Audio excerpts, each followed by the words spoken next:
बिहार के सासाराम में कांग्रेस रहनुमा राहुल गांधी और आरजेडी लीडर तेजस्वी यादव की वोट अधिकार रैली के दौरान लालू प्रसाद यादव ने तकरीबन 1.5 मिनट का मुख्तसर खिताब किया। जैसे ही लालू ने माइक संभाला, आवाम में जोश खरोश देखने को मिला और मजमूए ने पुरजोश अंदाज में उनका खैर मकदम किया। लालू प्रसाद यादव ने अपने खिताब में कहा कि चोरों को हटाइए, बीजेपी को भगाइए, किसी भी कीमत पर बीजेपी को जो वोट चोरी करता है आने ना दीजिए, सब लोग एक हो जाएं और मुत्तहिद होकर राहुल गांधी और तेजस्वी यादव के साथ बीजेपी को इख्तिदार से हटाएं। उन्होंने मजीद कहा, जमहूरियत को मजबूत होने दीजिए। रैली में राहुल गांधी, कांग्रेस सदर मल्लिकार्जुन खड़गे और तेजस्वी यादव भी मौजूद थे। लालू प्रसाद के खिताब पर उनके चेहरों पर मुस्कुराहट नजर आई और इस दौरान मौजूद रहनुमाओं ने भी अवामी रद्द-ए-अमल को करीब से महसूस किया। राहुल गांधी ने अपने खिताब में इलेक्शन कमीशन पर सवाल उठाते हुए कहा कि लड़ाई आइन को बचाने की है। उन्होंने इल्जाम लगाया है कि जहां भी इंतखाबात होते हैं बीजेपी कामयाब हो जाती है और उसके पीछे वोटर लिस्ट में गड़बड़ है। राहुल गांधी ने दावा किया है कि महाराष्ट्र में 1 करोड़ नए वोटर बनाए गए और ये सब वोट बीजेपी को मिले।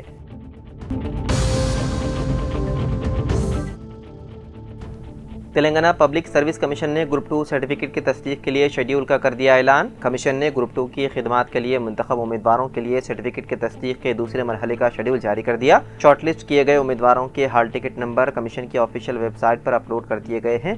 तस्दीक का अमल 20 से 23 अगस्त तक KS प्रताप रेड्डी तेलुगु यूनिवर्सिटी नामपल्ली के ओल्ड कैंपस में होगा। तेलंगाना पब्लिक सर्विस कमीशन ने उम्मीदवारों को यह भी मशवरा दिया है कि वो 18 से 25 अगस्त के दरमियान कमीशन की वेबसाइट पर अपने ऑप्शंस का इंदराज करें।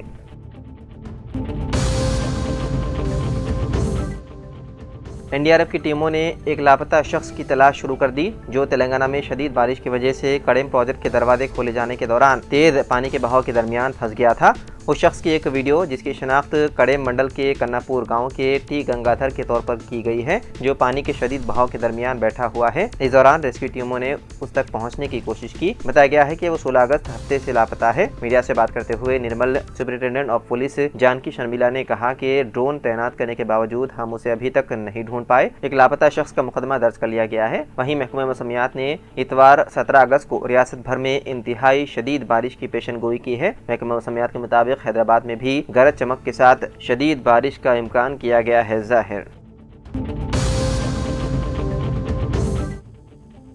जबराबाद पुलिस ने मोइनाबाद के एक फार्म हाउस में रात देर गए गैर कानूनी तौर पर चलाई जा रही सालगिरह पार्टी पर छापे मारकर 51 गैर मुल्की शहरियों को हिरासत में ले लिया। ये तकरीब पुलिस की पेशगी इजाजत के बगैर मुनक्किद की गई थी, जिसमें बड़ी मिकदार में शराब पेश की जा रही थी और रात देर गए तक बुलंद आवाज में म्यूजिक चलाया जा रहा था। पुलिस को बकाराम रेवेन्यू विलेज के SK रिट्रीट में एक गैर कानूनी पार्टी की खुफिया इत्तला मिली। राजेंद्र नगर जोन पुलिस और शमशाबाद की स्पेशल ऑपरेशन टीम ने फौरी तौर पर मौके पर पहुंचकर 14 मर्द और 37 खवातीन जश्न मनाते हुए पाए गए, उन्हें हिरासत में ले लिया। छापे के दौरान पुलिस ने 90 शराब की बोतलें जब्त की, जो बगैर किसी एक्साइज लाइसेंस के रखी गई थी। पार्टी में इस्तेमाल होने वाले लाउड स्पीकर भी जब्त कर लिए गए। हिरासत में लिए गए गैर मुल्की शहरियों का ताल्लुक 11 मुख्तलिफ ममालिक से है। उनमें सबसे ज़्यादा 37 अफराद युगांडा से थे। पुलिस ने फौरी तौर पर इमिग्रेशन हुकाम को तलब किया ताकि सफरी वीज़ों और हिंदुस्तान में क़याम के मकासद की जांच की जा सके। तहकीक़ात के बाद 6 खवातीन और 9 मर्द जिनके पास दुरुस्त कागजात थे रिहा कर दिया गया। दीगर के खिलाफ ब्यूरो ऑफ इमिग्रेशन ने पाबंदी के अहकाम जारी करते हुए उन्हें होल्डिंग सेंटर मुंतकिल कर दिया गया। तहकीक़ात के दौरान ये भी इंकिशाफ हुआ है कि वहाँ मौजूद 2 खवातीन और 1 मर्द को पहले गांजा इस्तेमाल करने के मामलात में पकड़ा जा चुका है।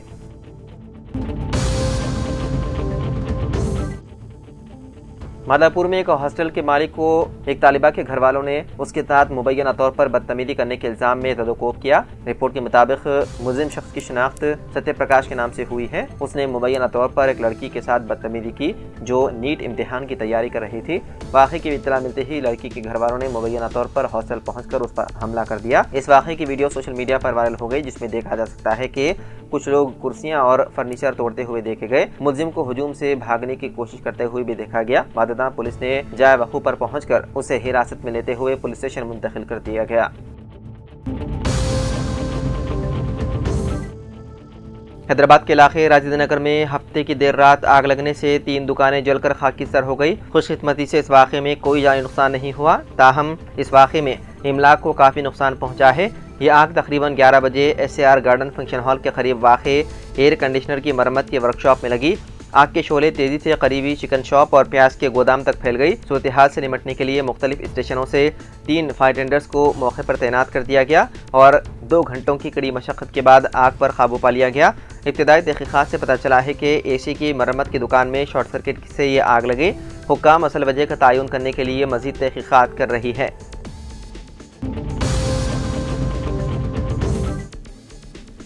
मशहूर यूट्यूबर और social media celebrity Elvish Yadav के घर पर फायरिंग का वाक़या पेश आया। हरियाणा के गुरुग्राम में उनके घर पर फायरिंग हुई, जिसमें किसी के ज़ख्मी होने की इत्तला नहीं है। ये वाक़या सुबह 5 बजे के करीब पेश आया, जब बाइक सवार बदमाशों ने एल्विश यादव के घर पर 25 से 30 राउंड गोलियां बरसाई। एल्विश के घर पर गोलियां चलने की खबर के बाद पुलिस मौके पर पहुंची और जांच शुरू की। गुरुग्राम पुलिस के मुताबिक 3 बदमाशों ने एल्विश के घर पर गोली चलाने की हरकत की। रिपोर्ट के मुताबिक एल्विश यादव के घर पर हुई फायरिंग की जिम्मेदारी भाव गैंग के गैंगस्टर नीरज फरीदपुर और भाव रेतुलिया ने ली है। इस बात की जानकारी गैंग ने सोशल मीडिया के जरिए दी। फायरिंग करने की वजह बताते हुए उन्होंने पोस्ट में लिखा कि एल्विश ने बेटिंग ऐप को प्रमोट करके कई घर बर्बाद कर दिए हैं। पोस्ट में आगे लिखा गया है कि जो भी सोशल मीडिया के कीड़े हैं, सबको वार्निंग देता हूं कि जो भी सट्टे का प्रमोशन करता मिल जाएगा, उसके पास कॉल या गोली कभी भी आ सकती है। गैंग ने कहा कि जो भी सट्टे वाले हैं तैयार हो। फिलहाल इस पोस्ट की तस्दीक नहीं की गई है।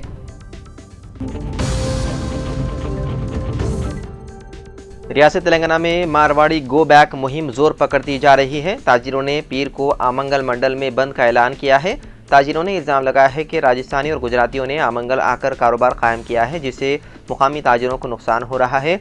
मारवाड़ी अपनी दुकानों में 50% डुप्लीकेट मसनूआत फरोख्त कर रहे हैं। ये मुकामी तेलंगाना के ताजिरों को सख्त मुकाबला दे रहे हैं। मारवाड़ी बरादरी एक कारोबारी बरादरी निज़ाम के दौर में हैदराबाद हिजरत कर गए। तब से 1948 में रियासत हैदराबाद के इंडियन यूनियन के साथ इल्हाक के बाद कम्युनिटी अहम बाजारों में कारोबार में मसरूफ़ है। शुमाली हिंदुस्तान से गुजराती, राजस्थान और दीगर कम्युनिटीज़ अब रियासत के मुख्तलिफ हिस्सों में मुंतकिल हो गए हैं और कारोबार शुरू कर दिए हैं। मुबैना गैर अखलाकी तरीक़ों और मुकामी कारोबारों को मुतासिर करने की शिकायत मौसूल हो रही है। एक और ताजिर ने कहा कि मारवाड़ी ताजिरों की मौजूदगी की वजह से मुकामी लोगों को सख्त मुश्किलात का सामना है। उर्दू घर जगतियाल, जो 3 खनीव चौराहे के करीब है और मुस्लिम अक्सरियती इलाके में वाक़े है, इस इमारत की खस्ताहाल बिल्डिंग को मुनहदिम करके उसकी जगह नई इमारत बनाने के लिए 2 साल कबल रुकन असम्बली ने भरपूर कोशिश की और उसका संग बुनियाद भी रखा। इमारत की तामीर के लिए 20 लाख रुपए की रकम की मंजूरी भी दिलवाई। इमारत की तामीर कामों का आगाज जंगी खतूत पर अमल में लाया गया। एक मजबूत इमारत की तामीर के लिए पुख्ता काम शुरू हुआ। ज़मीनी सतह तक पिलरों का काम मुकम्मल भी हुआ। इस दौरान असम्बली इलेक्शन आए। बदकिस्मती से BRS की हुकूमत का खात्मा हुआ और कांग्रेस बरसर इख्तिदार आई, मगर रुकन असम्बली दोबारा संजय कुमार ही मुंतखब हुए। मगर इस इमारत का काम ज़मीनी सतह तक ही महदूद होकर रह गया। शहर में जगह जगह नई सड़कों का जाल बिछाया जा रहा है। नोकापल्ली कॉलोनी में डबल बेडरूम मकानात की तामीर के लिए करोड़ों का फंड मख्तस किया जा रहा है। हामी लोगों का कहना है कि उर्दू घर की तामीरी कामों को जारी रखने के लिए भी रुकन असम्बली फंड जारी करे तो नवाजिश होगी। अक़लियत कायदीन भी इस जानिब तवज्जो दें।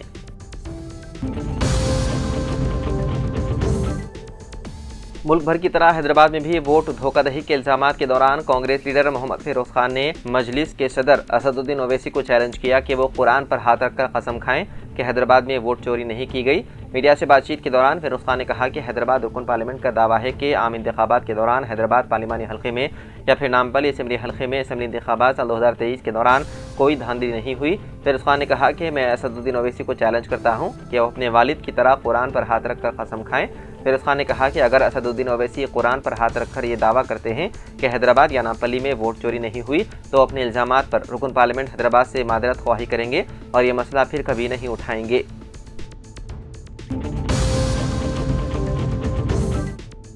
महकमा मौसमियात ने रियासत में आइंदा 2 दिन तक मूसलाधार बारिश के साथ कहीं ज़्यादा और कहीं मज़ीद ज़्यादा बारिश होने की पेशकयाजी करते हुए अलर्ट जारी किया है। गुज़िश्ता एक हफ्ते से रियासत में होने वाली बारिश के अलावा दीगर रियासतों में होने वाली बारिश से बहकर आने वाले पानी से रियासत के तमाम आपाशी प्रोजेक्ट्स लबरेज हो गए हैं और कई प्रोजेक्ट्स के गेट्स खोलते हुए फाजिल पानी का अखराज किया जा रहा है, जिससे अजला में कई मवादियात का दीगर अजला से राब्ता टूट गया है। कई गाँव पानी में महसूर हो गए। मुख्तलिफ मकामात से बरक़ी मुनक़ते हो जाने की शिकायतें मौसूल हो रही हैं। मुख्तलिफ अजला बिलख़ुसूस आदिलाबाद, मुलुग और निर्मल वगैरह के कलेक्टर्स ने नशीबी इलाकों में रहने वाले अवाम को महफूज मकामात पर मुंतकिल करते हुए उन्हें बुनियादी सहूलतें फराहम कर रहे हैं। महकमा मौसमियात ने ताज़ा तौर पर मज़ीद 2 दिन तक बारिश होने की पेशकयाशी की है।